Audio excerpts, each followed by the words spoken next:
Hello students, आप लोग का फिर से एक बार स्वागत है आशीर्वाद एजुकेशन चैनल पे। जैसा कि स्टूडेंट हमने पॉलिनोमियल्स के पार्ट 1 के वीडियो में पॉलिनोमियल्स की डिफिनीशन, पॉलिनोमियल्स होता क्या है, ठीक है, किस तरह से हम कोई भी एक्सप्रेशन को पहचान पाएंगे कि वो एक्चुअल में पॉलिनोमियल्स है या पॉलिनोमियल्स नहीं है, इस बारे में जाना था। और उसमें हम लोग ये भी जाना था कि पॉलिनोमियल्स को किस किस बेसिस पर हम लोग डिवाइड करते हैं। तो उसमें एक बेसिस था, ठीक है, पहला जो टाइप था उसका वो था on the basis of term, यानी उसके टर्म्स पदों की संख्या के आधार पर, और दूसरा था on the basis of degree, यानी उसके घातों के आधार पर, ठीक है, उसके पावर के आधार पर, ठीक है स्टूडेंट्स। अब उसी को हम लोग आगे बढ़ाते हैं, क्योंकि हमने पिछले वीडियो में बताया था कि अब हम जब नेक्स्ट वीडियो लेकर आएंगे तो इसके टाइप्स के बारे में जिक्र करेंगे। तो आज स्टूडेंट हम इसके टाइप्स के बारे में सबसे पहले जानते हैं, ठीक है। तो सबसे पहला जो टाइप्स था जब हम डिवाइड करते थे तो on the basis of terms, उसके पदों की संख्या के आधार पर, तो उस कैटेगरी में हम लोग यहाँ देखते हैं हमारे पास 3 टर्म अवेलेबल था, मोनोमियल, बाइनोमियल एंड ट्राइनोमियल, ठीक है। मोनोमियल यानी एक पद, बाइनोमियल यानी द्विपद और ट्राइनोमियल यानी त्रिपद, ठीक है स्टूडेंट। तो जैसे मोनोमियल्स क्या होता था, तो an expression which contains only one term, वैसा व्यंजक जिसमें सिर्फ एक टर्म मौजूद हो, एक पद मौजूद हो, ठीक है, उसे हम क्या कहते हैं, मोनोमियल्स कहते थे, ठीक है। जैसा कि हम क्वेश्चन लेते हैं स्टूडेंट, तो हम यहां से देखें तो लिखा हुआ है, मान लीजिए एग्जांपल में 2x, ये क्या है, मोनोमियल्स है स्टूडेंट, सिर्फ 4 लगा हुआ है, ये भी क्या है, मोनोमियल्स, सिर्फ एक टर्म है। अगर हम लिखते हैं y की पावर 3, ये भी क्या है स्टूडेंट, मोनोमियल्स है। अगर हम लिखते हैं -2x का पावर 4, ये भी क्या है स्टूडेंट, मोनोमियल है। यानी आपको पता है ये सब क्या है, तो ये सब हमारा एक पद है। यही डिफिनीशन को हिंदी वाले, एग्जांपल को हिंदी वाले यहाँ पे नोट कर सकते हैं, ठीक है। बात आते हैं बाइनोमियल्स, ठीक है। बाइनोमियल्स यानी द्विपद, the expression which contains exactly 2 terms is called binomials, यानी वैसा व्यंजक जिसमें सिर्फ 2 टर्म मौजूद हो उसे हम क्या कहते हैं, बाइनोमियल कहते हैं। जैसे एग्जांपल अगर देखने जाए स्टूडेंट्स, तो आपको पता है कि अगर 2x + 5 कितना टर्म मौजूद है, तो एक टर्म यहाँ, एक टर्म यहाँ, ठीक है। हमेशा ये प्लस माइनस से डिवाइड होगा, प्लस माइनस से जुड़ा हुआ रहेगा। फिर अगर देखते हैं स्टूडेंट, तो x - 10, इसमें भी कितना टर्म है स्टूडेंट, 1 1 2। अगर देखते हैं x² + 3, इसमें भी कितना स्टूडेंट टर्म है, तो 2 टर्म है। यानी ये सब क्या है, तो ये सब बाइनोमियल्स, ठीक है। यानी जिसमें 2 टर्म ही है, 1 1 2 1 1 2 1 1 2, 2 टर्म मौजूद है, वो क्या है, बाइनोमियल्स। अब आगे बढ़ते हैं स्टूडेंट, हमारे पास एक टर्म आता है trinomials, the expression which contains exactly 3 term is called trinomials, यानी जिसमें 3 टर्म लिखा गया हो उसे हम ट्राइनोमियल कहते हैं स्टूडेंट। जैसा कि एग्जांपल अगर देखते हैं स्टूडेंट, x² + 5x + 7, ठीक है, ये क्या है स्टूडेंट, x² + 5x + 7, तो इसमें कितने टर्म है, 1 1 2 एंड 1 3 टर्म्स है। और भी ले सकते हैं स्टूडेंट, अगर हमारे पास है 4x² + 5x + 5, इस तरह से, तो इसमें भी कितना टर्म है स्टूडेंट, तो 1 2 1 3 टर्म है। यानी इसे क्या हम बोलेंगे स्टूडेंट, ट्राइनोमियल बोलेंगे। आशा करते हैं ये चीज आपको समझ में आ गया होगा अच्छी तरह से, ठीक है स्टूडेंट्स, नोट कीजिए। देखिए स्टूडेंट्स, अब बारी आती है दूसरे टाइप्स के, जो कि है पॉलिनोमियल्स का type on the basis of its degree, ठीक है स्टूडेंट्स। आप डिग्री के बारे में जानते थे कि जो मैक्सिमम पावर होता है किसी भी एक्सप्रेशन का, जो सबसे अधिकतम घात होता है किसी भी संख्या पर स्थित, ठीक है, वह क्या कहलाता है, तो उस जो एक्सप्रेशन है पॉलिनोमियल्स है उसका डिग्री कहलाता है, ठीक है स्टूडेंट्स। अब देखिए, चूंकि ये पूरा चैप्टर जो आपको 10th में पढ़ना है ये आपको डिग्री से ही रिलेटेड है, ठीक है, तो डिग्री का काफी इसमें इंपॉर्टेंस है। तो जब हम लोग पढ़ेंगे इसके डिग्री के बारे में, तो जितने भी टाइप्स हैं उन टाइप्स को पढ़ने के साथ उसके क्वेश्चन को भी हम लोग सॉल्व करते हुए चलेंगे। तो इसलिए हम जब स्टार्ट करें उससे पहले कुछ बेसिक चीज जो आपको यूज आएगा वहां क्वेश्चन में, वो चीज आपको समझ लेना काफी जरूरी है। यानी आप अपने बेस को कंप्लीट कर लेना अभी काफी जरूरी है। तो स्टूडेंट, हम अभी टाइप्स ऑफ जो पॉलिनोमियल्स था वहां पर नहीं जाते हैं, ठीक है, वहां से पहले कुछ क्वेश्चन को सॉल्व करते हैं जो जनरल बहुत सारे स्टूडेंट जानते भी होंगे, लेकिन कुछ स्टूडेंट्स के मन में ये प्रॉब्लम भी रहता होगा कि हाँ ये किस तरह से सॉल्व होता है। तो बिल्कुल बेसिक से उस टर्म को पहले जान लेते हैं, फिर हम लोग टाइप्स ऑफ पॉलिनोमियल्स में इन करेंगे। ठीक है स्टूडेंट्स, तो जैसा देखते हैं कि पॉलिनोमियल्स जनरली क्या होता है कि जब भी मोनोमियल्स, बाइनोमियल्स, ट्राइनोमियल्स सब होते हैं तो प्लस माइनस में कुछ ना कुछ आपस में जुड़े हुए रहते हैं। ठीक है, तो जैसे एक टर्म देखा जाए स्टूडेंट, अगर आपके पास ऐसा क्वेश्चन आता है, ठीक है, -2x, ठीक है, या माइनस से भी हटाते हैं 2x + 3x, ठीक है student, 2x + 3x is equal to आप कितना लिखेंगे स्टूडेंट, 5x, ठीक है, ये दोनों प्लस में है, इसके पहले कोई सिंबल नहीं है, यानी प्लस में, ये भी प्लस में है, तो 2 और 3 को ऐड करेंगे तो 5x होगा। बात समझ रहे होंगे आप, ठीक है। अगर आप 2x में 3x से मल्टीप्लाई कीजिएगा स्टूडेंट तो क्या हो जाएगा, 2 3 जा 6 और x × x, x का स्क्वायर। बात समझ रहे होंगे स्टूडेंट, ठीक है, इस चीज को बारीकी से समझिएगा। इससे पहले एक सिंबल का भी रिलेशन हम लोग देख लेते हैं कि जब प्लस को प्लस सिंबल के साथ मल्टीप्लाई करते हैं तो हमेशा आंसर प्लस में आता है, जब हम प्लस को माइनस के साथ मल्टीप्लाई करते हैं तो हमेशा आंसर माइनस में आता है, जब माइनस को हम लोग प्लस के साथ मल्टीप्लाई करते हैं फिर भी आंसर हमेशा माइनस में आता है, लेकिन जब माइनस को माइनस के साथ मल्टीप्लाई करते हैं स्टूडेंट तो हमेशा वैल्यू क्या में आता है, प्लस में। अब इस चीज को आप दिमाग में बैठा लीजिए क्योंकि यह काफी जरूरी है पॉलिनोमियल्स के लिए, ठीक है। ये चीज आप लोग समझे, अगर ऐड करना है तो 2x + 3x = 5x और 2 × 3x मल्टीप्लाई किए तो 2 3 जा 6 और x × x, x का स्क्वायर, ठीक है। कुछ और एग्जांपल हम इसमें कर सकते हैं बिल्कुल, तो मान लीजिए कि x + 2x, तो आप इसको ऐड कीजिएगा स्टूडेंट तो यहाँ कुछ नहीं रहता है तो 1 छिपा हुआ रहता है, 1x नहीं लिखा जाता है, सिर्फ x लिखा जाता है, तो समझिए कि यहाँ पे 1 लिखा हुआ है तो 2 और 1 ऐड करेंगे तो कितना हो जाएगा स्टूडेंट, 3x। लेकिन जब x में हम 2x से मल्टीप्लाई करेंगे तो यहाँ 2 है तो 2 रह गया, x × x कितना हो जाएगा, x स्क्वायर हो जाएगा स्टूडेंट। बात समझ रहे होंगे आप, ठीक है। इसी तरह से कुछ और क्वेश्चन इस पे करें तो मान लीजिए कि x + 3x + 7x है स्टूडेंट, तो कितना हो जाएगा, 7 3 10 है, कुछ नहीं है तो 1, कितना हो जाएगा 11x। जब मल्टीप्लाई करेंगे स्टूडेंट तब देखेंगे 7 3 जा 21, x × x × x, x 3 बार आया है तो x का पावर 3। आप इस चीज को समझ रहे होंगे स्टूडेंट अच्छी तरह से। ये चीज काफी जरूरी है क्योंकि जब जैसे ही पॉलिनोमियल्स में इन करेंगे बनाने के लिए क्वेश्चन, वहां हर क्वेश्चन में लगभग आपको इस तरह का एक्सप्रेशन, इस तरह का सॉल्व करना पड़ेगा, ठीक है। बढ़ते हैं आगे सेकंड में इसका, अगर क्या होगा स्टूडेंट जब 2x - 3x हो जाए, ठीक है, 2x - 3x हो जाए तब क्या करेंगे। अच्छा एक बार इस क्वेश्चन को हम थोड़ा सा आपको इजी बना के भी बताते हैं, क्या होगा जब 3x - 2x किया जाए तो 3 में से 2 जाएगा तो 1 और x तो रहेगा ही, तो 1x नहीं लिखा जाता तो कितना होगा स्टूडेंट, सिर्फ x होगा, ठीक है। अगर आपको x - x दिया जाए तो यहाँ क्या हो जाएगा स्टूडेंट, 0। अगर आपको 4x - 2x किया जाए स्टूडेंट तो 4 में से 2 घटेगा तो 2 और x था तो x। लेकिन जब इसको हम मल्टीप्लाई करते हैं स्टूडेंट, अगर आपको 3x × -2x करना हो तो आंसर कितना आएगा, तो सबसे पहले वहां आपको ये एक्सप्रेशन काम आएगा, ठीक है। किस तरह से काम आएगा तो स्टूडेंट ध्यान देना है, इसके पहले कोई सिंबल है तो नहीं है, यानी ये प्लस में है। इसके पहले कौन सा सिंबल है, माइनस सिंबल है, तो पहले प्लस है फिर माइनस है, बीच में मल्टीप्लाई का सिंबल है, पहले प्लस है फिर माइनस है, बीच में मल्टीप्लाई का सिंबल है। तो प्लस में जब माइनस से मल्टीप्लाई करते हैं तो आंसर किस में आता है, हमेशा माइनस में, ठीक है। तो -3 2 जा 6 और x × x, x का स्क्वायर।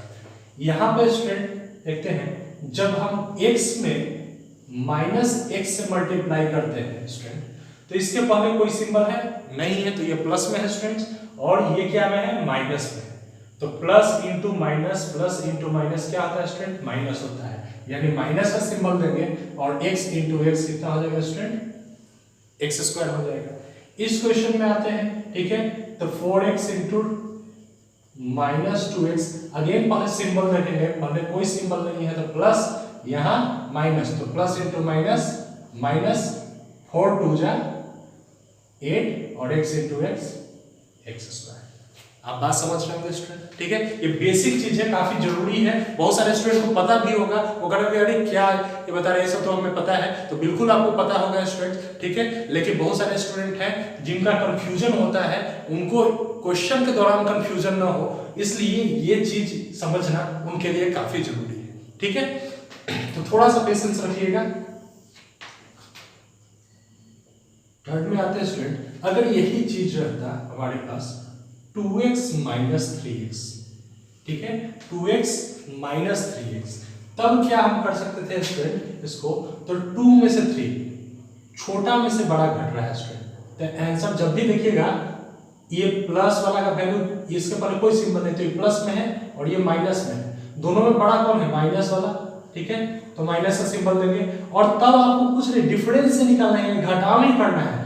और जब सिंबल आप दे दिए माइनस का, तब हमेशा बड़ा में से छोटा घटाइए, 3 में से 2 जाएगा तो 1 और x है तो 1x नहीं लिखते हैं तो सिर्फ x। अगर यही क्वेश्चन रहता आपका स्टूडेंट माइनस 2x, ठीक है, सॉरी माइनस 3x अब प्लस 2x, यही क्वेश्चन को इस तरह से भी पलट के लिख सकते हैं स्टूडेंट। बड़ा कौन है, प्लस वाला बड़ा है कि माइनस वाला बड़ा है, तो माइनस वाला बड़ा है, तो माइनस सिंबल देंगे और 3 में से 2 घटेगा तो कितना आ जाएगा स्टूडेंट, x। मल्टीप्लाई करके भी चेक कर लेते हैं स्टूडेंट, यहां से हम माइनस 3x इंटू 2x।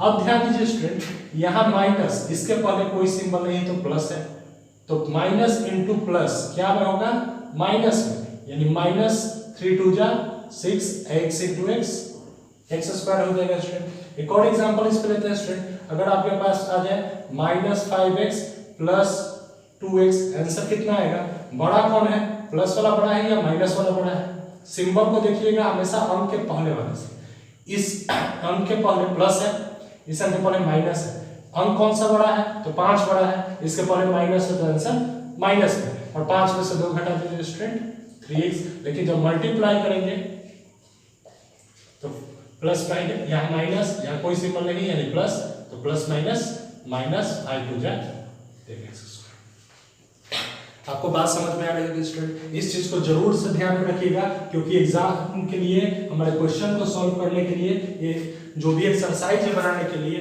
वो सभी जगह पे ये काफी इंपॉर्टेंट चीज है। आगे बढ़ते हैं स्टूडेंट, हमारे पास ऐसा क्वेश्चन देखते हैं, अगर है माइनस 2x माइनस 3x, ठीक है, क्या होगा जब दोनों टर्म माइनस में आ जाए, तो ये भी माइनस में है, ये भी माइनस में है, तब करना क्या है, हमेशा माइनस का सिंबल देना है और 2 और 3 को ऐड करने पर कितना आ जाएगा स्टूडेंट, 5x।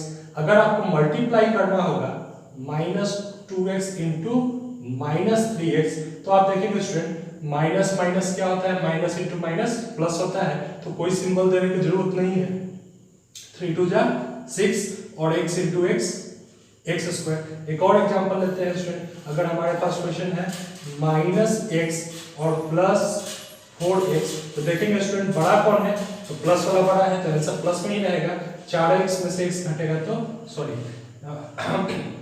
सॉरी यहाँ पे माइनस वाले में चले थे, माइनस करके चलिए, माइनस 4x और माइनस x, तो दोनों को ऐड करेंगे तो कितना हो जाएगा स्टूडेंट, माइनस 5x, और जब इसको मल्टीप्लाई करेंगे minus x into minus 4x, तो क्या हो जाएगा, माइनस माइनस प्लस, और 4x में x से मल्टीप्लाई करेंगे तो कितना हो जाएगा स्टूडेंट, 4x स्क्वायर। आशा करते हैं ये बेसिक टर्म्स को आप अच्छी तरह से समझ गए होंगे, क्योंकि इसका इस्तेमाल क्वेश्चन में काफी ज्यादा होता है, ठीक है स्टूडेंट, तो कृपया इसे नोट कर लें। देखिए स्टूडेंट्स, बढ़ते हैं, जो अगला टर्म जो जानकारी रखना बहुत जरूरी है, ठीक है, वो टर्म है जीरो ऑफ अ पॉलिनोमियल, यानी बहुपद का शून्य। ठीक है, जब हम टाइप्स पढ़ेंगे डिग्री से रिलेटेड तो उससे पहले हमको ये जानकारी होना भी काफी जरूरी है। एक्चुअल में हम जानते हैं कि जीरो ऑफ पॉलिनोमियल्स है क्या। तो जैसा कि यहाँ पे लिखा हुआ आपको दिख रहा होगा, a real number alpha is a zero of polynomial fx if f alpha is equal to 0। ठीक है, अब स्टूडेंट ये क्या टर्म लिखा हुआ है ये समझते हैं। इसे हम आसानी से एग्जांपल के माध्यम से समझते हैं। ठीक है, आपको हर सवाल का जवाब यहाँ पे मिल जाएगा। जैसा कि हमारे पास एक एक्सप्रेशन लिखा गया है fx is equal to x minus 5। ठीक है students, fx is equal to x minus 5। आप कौन सा संख्या इस x के जगह पे रखेंगे कि इस एक्सप्रेशन का वैल्यू 0 के बराबर आ जाए। ठीक है, ध्यान से समझिएगा स्टूडेंट, कौन सा संख्या हम x के जगह पुट करेंगे कि ये सॉल्व होकर यहां वैल्यू किसके बराबर आ जाए, तो 0 के बराबर आ जाए। क्वेश्चन देखने में काफी आसान लग रहा है स्टूडेंट, आपको पता है कि 5 में से 5 घटेगा तभी 0 आएगा, यानी 5 में से 5 को सब्ट्रैक्ट करना है। तो हम क्या लिखेंगे यहाँ पे स्टूडेंट, 5x के जगह 5 पुट करना है, तो x के जगह 5 पुट करते हैं, 5 माइनस 5 इज इक्वल टू कितना होगा, 0। यानी अगर इस पॉलिनोमियल्स का कोई आपको 0 पूछे कि इसका 0 ऑफ द पॉलिनोमियल्स क्या होगा, तो आप अगर अल्फा से उसको डिनोट करें तो अल्फा का वैल्यू कितना के बराबर होगा स्टूडेंट, 5 के बराबर होगा। एक और एग्जांपल हम बोल लेते हैं स्टूडेंट, अगर आपके पास एक z is equal to z plus 3/5 इतना लिखा हुआ है स्टूडेंट। ठीक है, इस तरह का क्वेश्चन है और आपको कहेगा कि इसका 0 फाइंड कीजिए कि 0 कितना होगा। तो आप सोचिएगा फिर से स्टूडेंट, यहाँ हम कौन सा वैल्यू पुट कर दें कि हमारा मान ये सॉल्व करने पर 0 आए। तो जितना यहाँ पे लिखा हुआ है ठीक उतना ही यहाँ पे लिखना है, सिर्फ सिंबल चेंज करते हैं। जैसे यहाँ माइनस में पहले से था तो प्लस में लिखें, यहाँ प्लस में पहले से था तो इसी को फिर माइनस में लिखना है, यानी -3/5 यहाँ पुट करते हैं अगर, तो -3/5 प्लस 3/5 सॉल्व करने पर वैल्यू कितना आ जाएगा, 0। यानी अगर इसको हम अल्फा माने हैं इसके, तो अल्फा का वैल्यू कितना हो जाएगा, -3/5। आशा करते हैं आप चीज समझ रहे होंगे स्टूडेंट। यानी 0 वह टर्म है जो किसी एक्सप्रेशन को सॉल्व करके उसका फाइनल आंसर 0 के बराबर लाता है। ठीक है स्टूडेंट्स, कृपया इसे नोट कीजिए। देखिए स्टूडेंट्स, कुछ और इसके इंपॉर्टेंट टर्म्स हम लोग जान लेते हैं। ठीक है, जो आपको यूज आएगा जब क्वेश्चन को हम सॉल्व करेंगे। ठीक है, number of zero in a linear polynomial, यानी एक रैखिक बहुपद है। ठीक है, रैखिक बहुपद में शून्यकों की संख्या, जीरोस की संख्या मैक्सिमम कितना होता है, 1। यानी उसमें रैखिक बहुपद में एक ही कोई ऐसा संख्या होगा जिसका वैल्यू उस इक्वेशन में पुट करने पर, उस एक्सप्रेशन में पुट करने पर उस पूरे पॉलिनोमियल्स का वैल्यू 0 के बराबर आ जाएगा। ठीक है, ऐसा अधिकतम एक ही संख्या होता है। लेकिन अगर हम बढ़ते हैं क्वाड्रेटिक पॉलिनोमियल्स में, जिसका मैक्सिमम पावर कितना होता है, 2, तो जितना मैक्सिमम पावर रहता है स्टूडेंट उतना ही उसका नंबर ऑफ जीरोस होता है। ठीक है, क्वाड्रेटिक पॉलिनोमियल्स में लोग चले तो उसका मैक्सिमम पावर 2 होता है, अधिकतम घात कितना होता है, 2, तो उसके नंबर ऑफ जीरोस यानी शून्यकों की संख्या भी कितना होता है उसमें, 2। अर्थात 2 ऐसा संख्या होगा जिसमें उस एक्सप्रेशन में वैल्यू पुट करने पर उसका मान हमेशा 0 आ जाए, पॉलिनोमियल्स का मान 0 आ जाए। जबकि यही चीज अगर हम क्यूबिक पॉलिनोमियल्स में चलते हैं जिसका मैक्सिमम पावर 3 होता है, तो उसमें भी नंबर ऑफ जीरोस कितना हो जाता है, 3 हो जाता है। इसलिए हम जानते हैं कि जब भी जितना पावर होगा, जैसे क्यूबिक पॉलिनोमियल्स का मैक्सिमम पावर कितना होता है, 3, तो नंबर ऑफ जीरोस 3 हो जाएगा। ठीक है, तो ये भी काफी इंपॉर्टेंट चीज है, इसको भी आप लोग नोट कर दीजिए। देखिए स्टूडेंट्स, अब जैसे टाइप्स ऑफ पॉलिनोमियल्स जब हम डिग्री के बेसिस पर चले, घात के आधार पर चले, ठीक है, तो उसमें पहला नंबर आता था हमारा कांस्टेंट पॉलिनोमियल्स का, और इसका जिक्र पहले भी किया गया था। ठीक है, कांस्टेंट पॉलिनोमियल्स क्या होता है, तो जब हम पार्ट 1 के वीडियो में चल रहे थे स्टूडेंट्स, तो आपको बताया था कि कुछ ऐसा भी संख्या होता है, कुछ ऐसे भी टर्म्स होते हैं जिसमें ABCD का कोई लेटर नहीं लगा रहता है, वो खुद कांस्टेंट टर्म में ही आता है, यानी उसका मान कभी नहीं बदलता है। ठीक है। जैसा कि कोई भी हम नेचुरल नंबर लेके लिख ले या रियल नंबर लेके लिख ले, 2 हो गया, 4 हो गया, 5 हो गया, इन सब में कोई भी ABCD का लेटर नहीं लगा हुआ है, ठीक है। यानी इसका मान जो है हमेशा फिक्स है। तो इस तरह के जितने भी पॉलिनोमियल्स होंगे जिसका डिग्री 0 हो, यानी आपको ये पॉलिनोमियल्स है, क्योंकि पॉलिनोमियल्स का डिफिनेशन में लिखवाया गया था कि जिसमें 2 या 2 से अधिक टर्म्स मौजूद हो, तो यहाँ ये टर्म हो जाता है 0 × x + 2 को अगर लिखें तो 0 में x से मल्टीप्लाई होगा तो 0 और +2, यानी फाइनल आंसर कितना आ जाएगा स्टूडेंट, 2 हो जाएगा, ठीक है। तो यहाँ आप बात समझ रहे होंगे कि इसका वैल्यू, फाइनल वैल्यू जो है वो कांस्टेंट वैल्यू आ रहा है, अचर पद आ रहा है, ठीक है। तो इसलिए इसे हम कांस्टेंट पॉलिनोमियल्स कहेंगे, ठीक है। आगे बढ़ते हैं स्टूडेंट, लीनियर पॉलिनोमियल्स, ठीक है। तो अब polynomials of degree 1 is called linear polynomial, यानी वैसा व्यंजक, वैसा बहुपद जिसका अधिकतम घात 1 हो, जिसका मैक्सिमम पावर 1 हो, ठीक है, उसे हम क्या कहते हैं स्टूडेंट, तो लीनियर पॉलिनोमियल्स कहते हैं, ठीक है। जैसा कि एक टर्म यहाँ समझाया गया है स्टूडेंट, इसको अच्छे से ध्यान से देखिएगा। ये जो फॉर्म है, ठीक है, fx = ax + b, ये हमारा लीनियर इक्वेशन का, लीनियर पॉलिनोमियल्स का मेन फॉर्म है, ठीक है।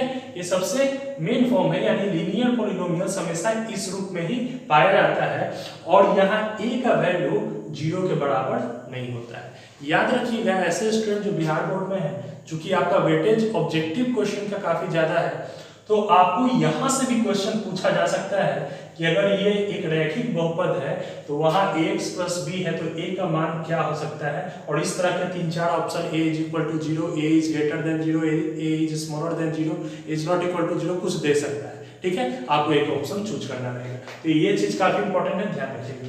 इससे पहले अभी हम बताएं कि जितना मैक्सिमम पावर होता है, नंबर ऑफ जीरोस भी उतना ही होता है, यानी शून्य की संख्या भी उतना ही होता है।